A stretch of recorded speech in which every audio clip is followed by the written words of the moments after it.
All right, inspection during a trip. Check vehicle operation regularly. You should check instruments, air pressure gauge if you have air brakes, temperature gauges, pressure gauges, ammeter, voltmeter, mirrors, tires, cargo covers, lights. If you see, hear, smell, or feel anything that might mean trouble, check it out. Safety inspection. Drivers of trucks and truck tractors, when transporting cargo, must inspect the securement of the cargo within the first 50 miles of a trip and every 150 miles or every 3 hours, whichever comes first after. After trip inspection and report. You may have to make a written report each day on the condition of the vehicles you drove. Report anything affecting safety or possibly leading to mechanical breakdown. The vehicle inspection report tells the motor carrier about problems that may need fixing. Keep a copy of your report in the vehicle for 1 day. That way, the next driver can learn about any problems you have found. Okay, subsection, test your knowledge. What is the most important reason for doing a vehicle inspection? What things should you check during a trip? Name some key steering system parts. Name some suspension system defects. What 3 kinds of emergency equipment must you have?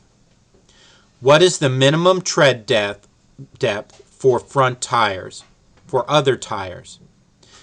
Name some things you should check on the front of your vehicle during the walk-around inspection.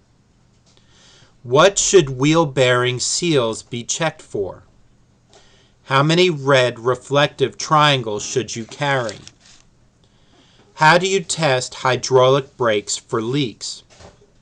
Why put the starter switch key in your pocket during the pre-trip inspection? These questions may be on your test. If you can't answer them all, reread Subsection 2.1. Okay, 2.2, basic control of your vehicle. To drive a vehicle safely, you must be able to control its speed and direction. Safe operation of a commercial vehicle requires skill in accelerating, steering, stopping, backing safely. Fasten your seatbelt when on the road. Apply the parking brake when you leave your vehicle. Accelerating. Don't roll back when you start. You may hit someone behind you. If you have a manual transmission vehicle, partly engage the clutch before you take your right foot off the brake. Put on the parking brake whenever necessary to keep from rolling back. Release the parking brake only when you have applied enough engine power to keep from rolling back. On a tractor trailer equipped with a trailer brake hand valve, the hand valve can be applied to keep from rolling back.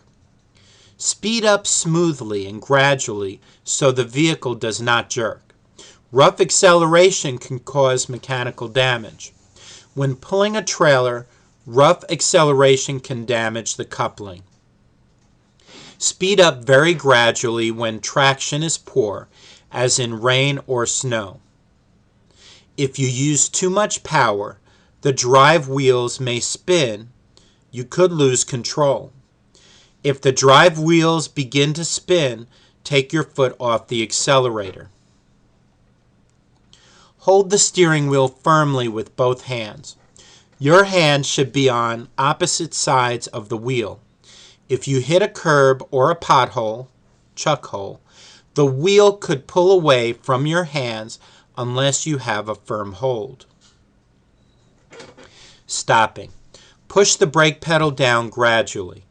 The amount of brake pressure you need to stop the vehicle will depend on the speed of the vehicle and how quickly you need to stop. Control the pressure so the vehicle comes to a smooth, safe stop. If you have a manual transmission, push the clutch in when the engine is close to idle. Backing safely. Because you cannot see everything behind your vehicle, backing is always dangerous. Avoid backing whenever you can. When you park, try to park so you will be able to pull forward when you leave. When you have to back, here are a few simple safety rules. Start in the proper position. Look at your path. Use mirrors on both sides. Back slowly. Back and turn toward the driver's side whenever possible. Use a helper whenever possible. These rules are discussed in turn below. Start in the proper position. Put the vehicle in the best position to allow you to back safely. This position will depend on the type of backing to be done. Look at your path. Look at your line of travel before you begin. Get out and walk around the vehicle. Check your clearance to the sides and overhead, in and near the path your vehicle will take. Use mirrors on both sides. Check the outside mirrors on both sides frequently. Get out of the vehicle and check your path if you are unsure. Back slowly. Always back as slowly as possible. Use the lowest reverse gear. That way you can more easily correct any steering errors. You also can stop quickly if necessary. Back and turn toward the driver's side. Back to the driver's side so you can see better. Backing toward the right side is very dangerous because you can't see as well. If you back and turn toward the driver's side, you can watch the rear of your vehicle by looking out the side window. Use driver's side backing, even if it means going around the block to put your vehicle in this position. The added safety is worth it.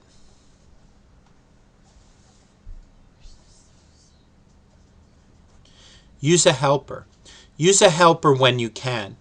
There are blind spots you can't see. That's why a helper is important. The helper should stand near the back of your vehicle where you can see the helper. Before you begin backing, work out a set of hand signals that you both understand. Agree on a signal for stop.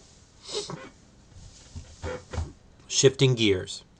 Correct shifting of gears is important. If you can't get your vehicle into the right gear while driving, you will have less control. Manual transmissions. Basic method for shifting up. Most heavy vehicles with manual transmissions require double clutching to change gears. This is the basic method. Number 1. Release accelerator, push and clutch, and shift to neutral at the same time. Let the engine and gears slow down to the RPM required for the next gear. This takes practice. Push the clutch in and shift to the higher gear at the same time.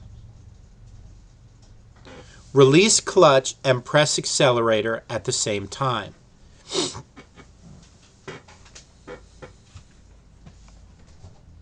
Shifting gears using double clutching requires practice. If you remain too long in neutral, you may have difficulty putting the vehicle into the next gear. If so, don't try to force it. Return to neutral, release clutch, increase engine speed to match road speed, and try again. Knowing when to shift up. There are 2 ways of knowing when to shift. Use engine speed RPM. Study the driver's manual for your vehicle and learn the operating RPM range. Watch your tachometer and shift up when your engine reaches the top of the range. Some newer vehicles use progressive shifting. The RPM at which you shift becomes higher as you move up in the gears. Find out what's right for the vehicle you will operate. Use road speed miles per hour. Learn what speeds each gear is good for. Then by using the speedometer, you'll know when to shift up. With either method, you may learn to use engine sounds to know when to shift. Basic procedures for shifting down. Release accelerator, push and clutch, and shift to neutral at the same time. Release clutch. Press accelerator, increase engine and gear speed to the RPM required in the lower gear. Push and clutch and shift to lower gear at the same time. Release clutch and press accelerator at the same time. Downshifting, like upshifting, requires knowing when to shift. Use either the tachometer or the speedometer and downshift at the right RPM or road speed. Special conditions where you should downshift are before starting down a hill. Slow down and shift down to a speed that you can control without using the brakes hard. Otherwise, the brakes can overheat and lose their braking power. Downshift before starting down the hill. Make sure you are in a low enough gear, usually lower than the gear required to climb the same hill. Before entering a curve, special conditions where you should downshift. One was before starting down a hill, the other is before entering a curve. Slow down to a safe speed and downshift to the right gear before entering the curve. This lets you use some power through the curve to help the vehicle be more stable while turning. It also allows you to speed up as soon as you are out of the curve. Multi-speed rear axles and auxiliary transmissions. Multi-speed rear axles and auxiliary transmissions are used on many vehicles to provide extra gears. You usually control them by a selector knob or switch on the gear shift lever of the main transmission. There are many different shift patterns. Learn the right way to shift gears in the vehicle you will drive. Automatic transmissions. Some vehicles have automatic transmissions. You can select a low range to get greater engine braking when going down grades. The lower ranges prevent the transmission from shifting up beyond the selected gear, unless the governor RPM is exceeded. It is very important to use this braking effect when going down grades. Retarders. Some vehicles have retarders.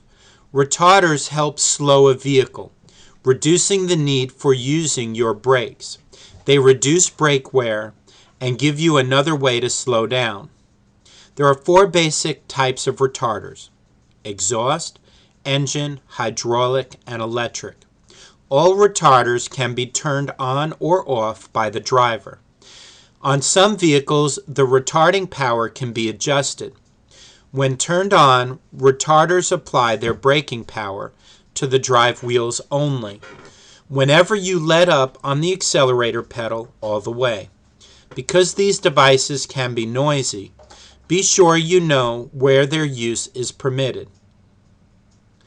Caution: when your drive wheels have poor traction, the retarder may cause them to skid.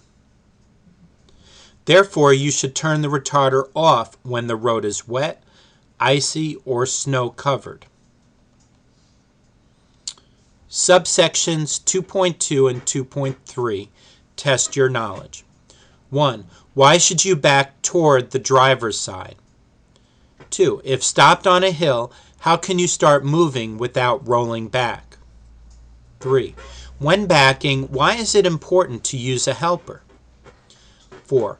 What is the most important hand signal that you and the helper should agree on? 5. What are the 2 special conditions where you should downshift? 6. When should you downshift automatic transmissions? 7. Retarders keep you from skidding when the road is slippery. True or false? 8. What are the 2 ways to know when to shift? These questions may be on the test. If you can't answer them all, Reread subsections 2.2 and 2.3. All right, seeing. To be a safe driver, you need to know what's going on all around your vehicle. Not looking properly is a major cause of accidents.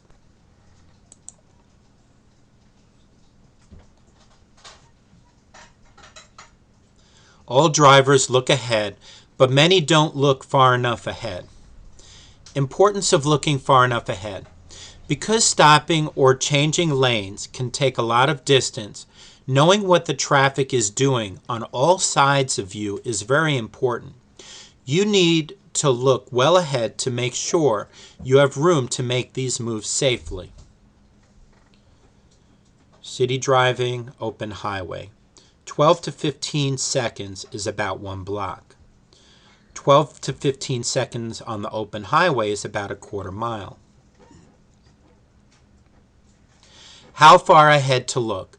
Most good drivers look at least 12 to 15 seconds ahead. That means looking ahead the distance you will travel in 12 to 15 seconds. At lower speeds, that's about 1 block. At highway speeds, it's about a quarter of a mile. If you're not looking that far ahead, you may have to stop too quickly or make quick lane changes. Looking 12 to 15 seconds ahead doesn't mean not paying attention to things that are closer. Good drivers shift their attention back and forth, near and far. Figure 2.6 illustrates how far to look ahead.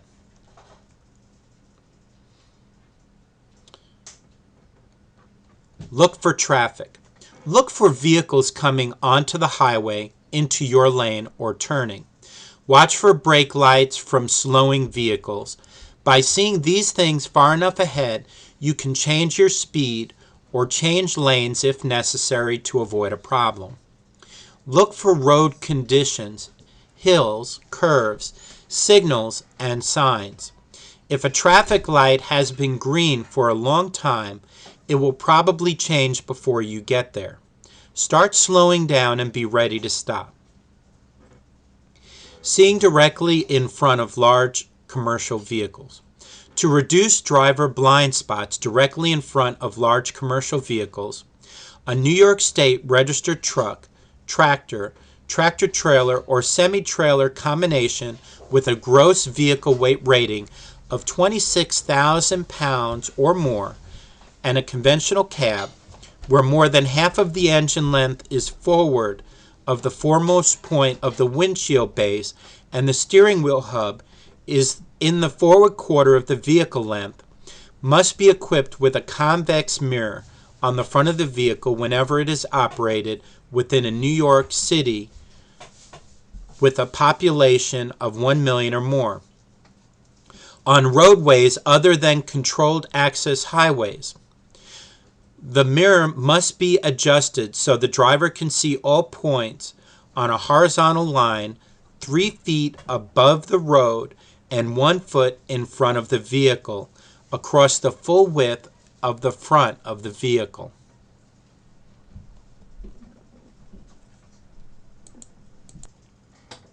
Seeing to the sides and rear. It is important to know what's going on behind and to the sides. Check your mirrors regularly. Check more often in special situations. Seeing to the sides and rear. Mirror adjustment. Mirror adjustment should be checked prior to the start of any trip and can only be checked accurately when the trailer or trailers are straight. You should check and adjust each mirror to show some part of the vehicle.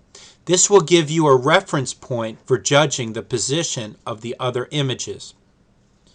Regular checks. You need to make regular checks of your mirrors to be aware of traffic and to check your vehicle. Traffic. Check your mirrors for vehicles on either side and in back of you. In an emergency, you may need to know whether you can make a quick lane change. Use your mirrors to spot overtaking vehicles. There are blind spots that your mirrors cannot show you. Check your mirrors regularly to know where other vehicles are around you and to see if they move into your blind spots. Check your vehicle. Use the mirrors to keep an eye on your tires. It's one way to spot a tire fire. If you're carrying open cargo, you can use the mirrors to check it. Look for loose straps, ropes, or chains. Watch for a flapping or ballooning tarp. Special situations. Special situations require more than regular mirror checks. These are lane changes, turns, merges, and tight maneuvers. Lane changes. You need to check your mirrors to make sure no one is alongside you or about to pass you. Check your mirrors before you change lanes to make sure there is enough room. After you have signaled to check that no one has moved into your blind spot. Right after you start the lane change, to double check that your path is clear. After you complete the lane change. Turns. In turns, check your mirrors to make sure the rear of your vehicle will not hit anything. Merges.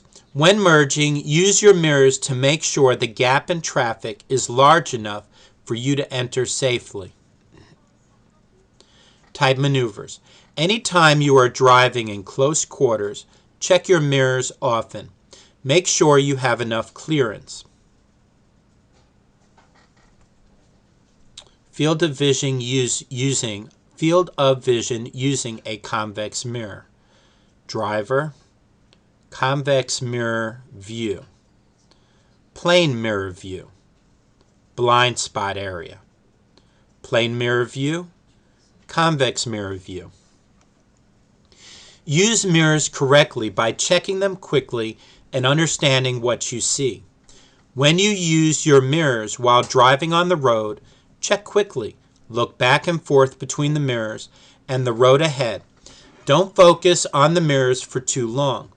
Otherwise, you will travel quite a distance without knowing what's happening ahead. Many large vehicles have curved, that's convex, fisheye, spot, bug eye, mirrors that show a wider area than flat mirrors.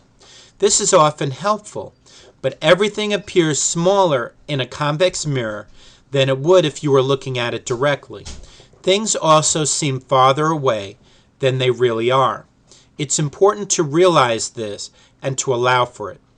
Figure 2.7 shows the field of vision using a convex mirror. Communicating. Signal your intentions. Other drivers can't know what you are going to do until you tell them. Signaling what you intend to do is important for safety. Here are some general rules for signaling. Turns. There are 3 good rules for using turn signals. Signal early. Signal well before you turn. It is the best way to keep others from trying to pass you. Signal continuously. You need both hands on the wheel to turn safely. Don't cancel the signal until you have completed the turn. Cancel your signal. Don't forget to turn off your turn signal after you've turned if you don't have self-canceling signals. Lane changes. Put your turn signal on before changing lanes. So that's communicating to other vehicles. Change lanes slowly and smoothly. That way a driver you didn't see may have a chance to honk his/her horn or avoid your vehicle. Slowing down. Warn drivers behind you when you see you'll need to slow down. A few light taps on the brake pedal, enough to flash the brake lights, should warn following drivers. Use the 4-way emergency flashers for times when you are driving very slowly or are stopped. Warn other drivers in any of the following situations. Trouble ahead. The size of your vehicle may make it hard for drivers behind you to see hazards ahead.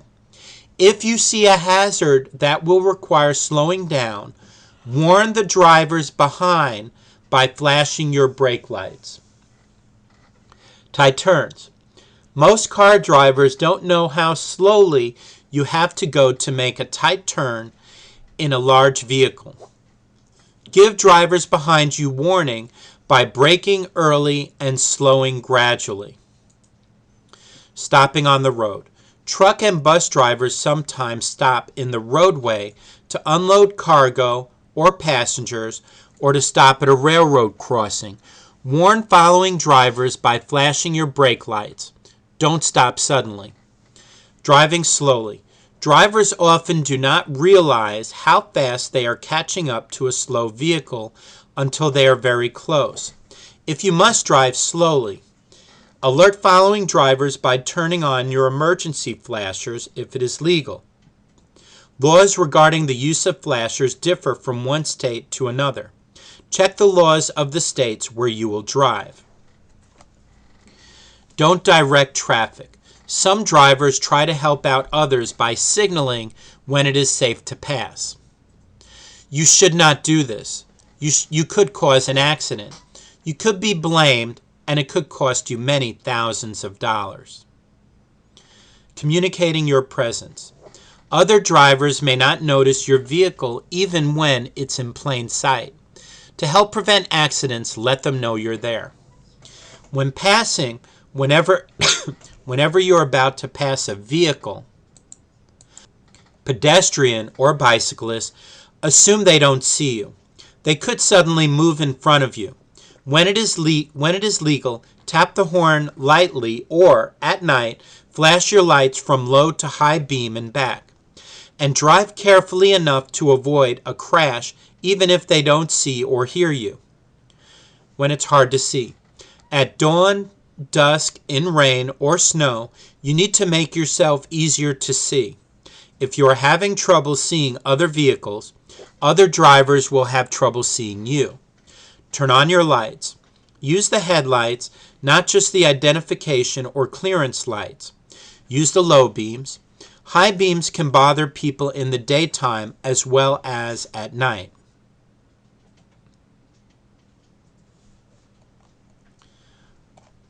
All right, communicating your presence. When parked at the side of the road. When you pull off the road and stop, be sure to turn on the four-way emergency flashers. This is important at night. Don't trust the taillights to give warning. Drivers have crashed into the rear of a parked vehicle because they thought it was moving normally. If you must stop on a road or the shoulder of any road, you must put out your emergency warning devices within 10 minutes. Place your warning devices at the following locations. If you must stop on or by a one-way or divided highway, place warning devices, flares, triangular reflectors, cones, etc., at 10 feet, 100 feet, and 200 feet toward the approaching traffic. That's this figure right here. All measured from the back of the truck, 10, 100, and 200 feet. One-way or divided highway. If you stop on a two-lane road, carrying traffic on both directions or on an undivided highway, place warning devices within 10 feet of the front or rear corners to mark the location of the vehicle, and 100 feet behind and ahead of the vehicle on the shoulder or in the lane you stopped in. Here, figure 2.9. So 100 feet up,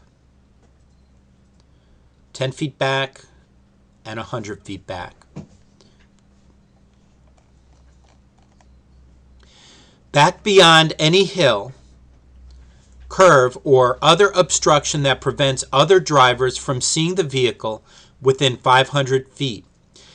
If line of sight view is obstructed due to hill or curve, move the rearmost triangle to a point back down the road so warning is provided.